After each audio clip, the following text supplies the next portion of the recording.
Just 1 week from Thanksgiving, Paul. 'Tis the season after all. Gobble, gobble, gobble. Gotta love that weather. All right.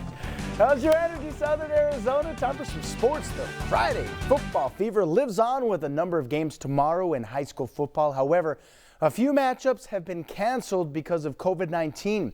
The showdown at Rincon High School between the Rangers and Catalina has now been canceled. The same goes for the game that was set for Cienega this weekend.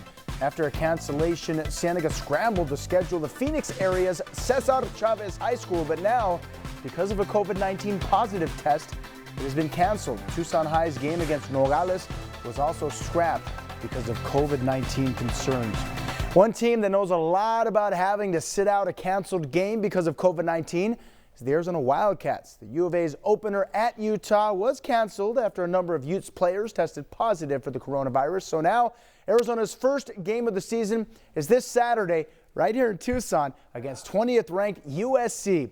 The Trojans have the advantage of one game already in the books, a come from behind 28-27 victory over ASU.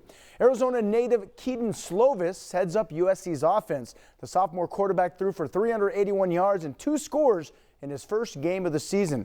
Slovis threw the ball 55 times last game, so expect Arizona's defense and secondary to definitely be pushed. But hey, let's not forget about the Cats having to also move the ball against USC's defense. An experienced squad that came up with some big stops against ASU down the stretch when the Trojans came back from a 13-point deficit in the final minutes. We are talking a Trojan defense with 8 returning starters.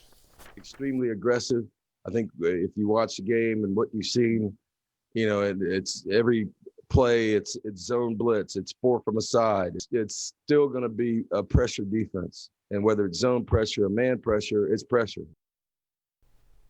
Hey, the preseason accolades continue to pour in for Ari McDonald and Kate Reese as the 7th-ranked Arizona women's basketball team continues its preps for the season opener. Let's begin with Kate Reese. She has just been named to the Katrina McLean Award watch list.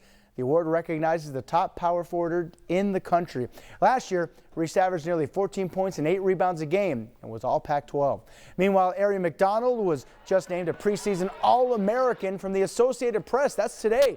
It's the first time a U of A women's basketball player has received that honor. McDonald has a chance of breaking Coach Diabarne's all-time scoring record at the U of A. The season doesn't get many cancellations because of COVID-19. And finally, props to former U of A football kicker Nick Folk. He was just named the NFL Special Teams Player of the Week. On Monday Night Football, Folk booted the game-winning 51-yarder to seal a win for the Patriots over the Jets. He also booted a 45 and 29-yarder. The Colts and Titans are suiting up as we speak. We have full highlights of that NFL matchup tonight at 10. We've got you covered. I'm Paul CICALA for News 4 Tucson Sports. Back to you. All right, Paul, thank you. Heading outside right now for a live look via the News 4 Tucson Skynet camera up on Mount Lemmon. Stick around. We'll be right back.